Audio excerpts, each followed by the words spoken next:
To connect second or new controller on your Xbox Series X. Hi everybody, in this video I'll walk you through the steps on how can you pair Xbox controller. So in order to pair or connect Xbox controller, a new controller, you could follow this. So first of all, you could actually use a USB-C cable for wired connections or pair wirelessly using the Xbox accessories app or sync button. Now, if you want to use the wired connection, you could use a USB cable connecting one end of the controller and the other to a USB port on the console. The controller should automatically connect and sync with the console as well. Now for a wireless connection, you want to turn on the controller, press the home button or Xbox button on the controller. Here it is in the bottom of the page. Next, what you want to do is enter the pairing mode.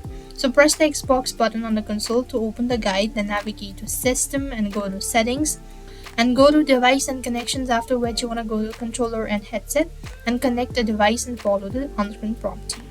As you do it so, then sync the button. If prompted, you want to sign into your account you want to use for this controller. Start a game that supports multiple controller and the game should recognize both controller. So this is how it's done. I hope the video was helpful.